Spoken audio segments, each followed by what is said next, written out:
Recuerda, más ejercicios y explicaciones en MyEnglishBro.com. Hi everyone! Today I want to focus on something that many candidates seriously underestimate: the first 2 minutes of the B2 speaking exam. Most students believe this part is only a warm up or just a moment to relax, but in reality, this is one of the most decisive moments of the entire test. From the very first answer, the examiner begins to form a clear impression of your level, your confidence, and your control of English. So, part one is not simply a warm up, it is your first real opportunity to show that you belong at B2 level, not only on a paper, but in real communication. And here is an important truth: many strong students fail here, not because of grammar mistakes, but because they sound basic, flat, or memorized. And examiners notice this immediately. Okay? Next slide. Why part one really matters? Part one lasts only about 2 minutes, but it sets the tone for your entire speaking test. Think of it like the first minutes of a job interview. You can improve later, but the first impression remains in the examiner's mind. The examiner is not listening for perfection. They are listening for confidence, clarity, and range.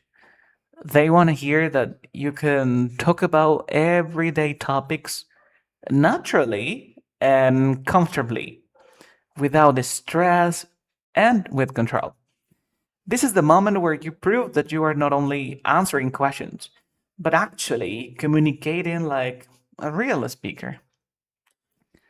Now, understanding the environment. Before we talk about language, it's important to understand the environment. There are two examiners.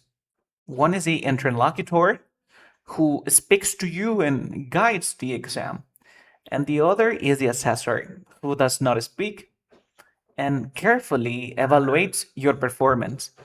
Even when only one examiner is talking, both of them are evaluating you. So please always answer clearly, confidently, and with good pronunciation. Even if the assessor looks serious or silent, that silence is completely normal.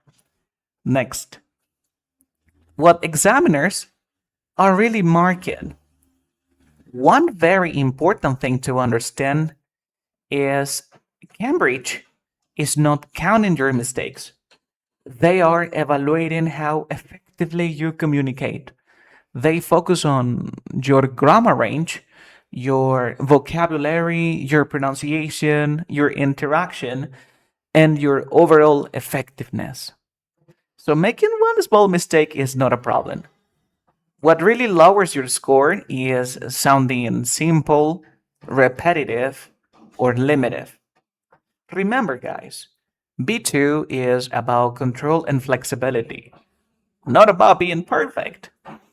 Next slide. The blueprint for every answer.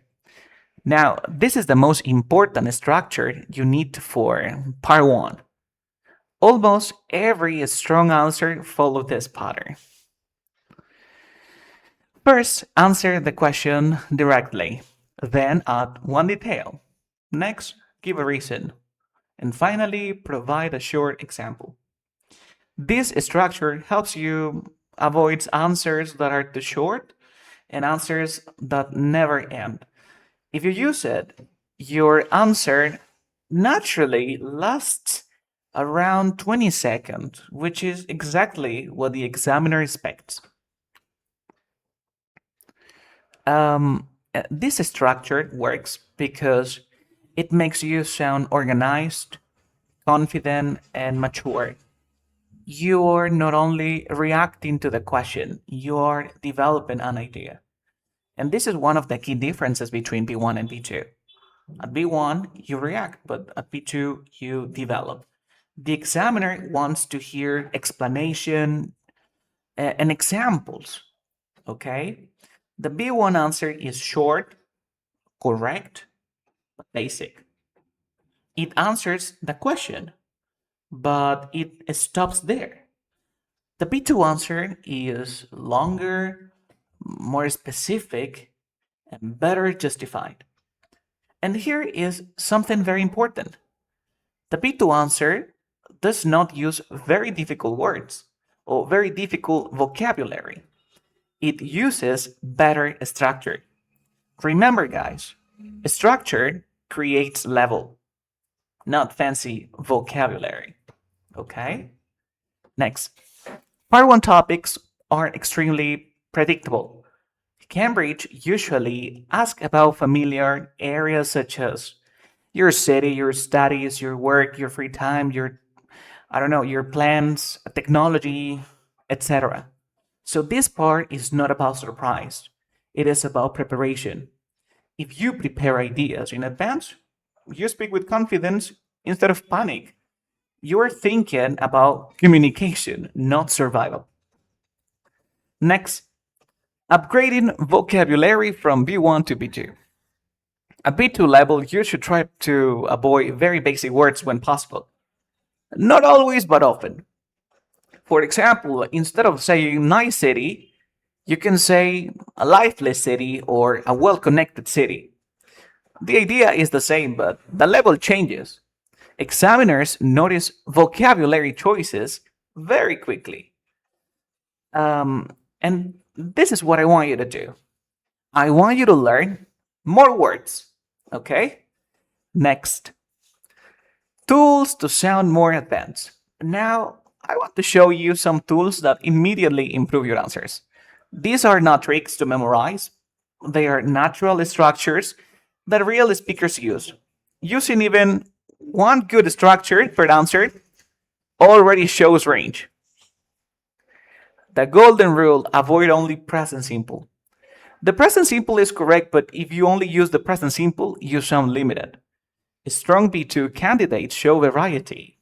Every answer is an opportunity to show that you can move in time, past, present, experience, and change. If every answer sentence starts with I like, I live, your level drops automatically. Now, the present perfect is excellent for part one. It shows experience, continuity, and personal history. So instead of saying I like English, say I've always enjoyed learning English. The message is similar, but the level is higher and more natural. Another great structure, used to. It allows you to compare past habits with the present. This type of contrast sound very natural and very B2. One clear contrast already raises your grammar score. Now, inversion. This is an advanced move. You do not need it to pass, but if you use it correctly once, it really impresses. For example, rarely do I listen to music these days. Only one inversion can give you extra points. And remember, guys, only use inversion if you are confident. One time is enough. Next. These structures are perfect for expressing desire, limitation, or reflection. They show emotional control and grammatical maturity. They make your answers sound human, not robotic. I wish if only I had the chance to. Okay, so it's important to study. Next, discourse markers. Fluency is not about speed. Fluency is about control. Using expressions such as to be honest, well, I'd say, or I suppose gives you thinking time and makes your speech sound natural. Examiners prefer calm speakers, not fast speakers. And one very common mistake is listing ideas.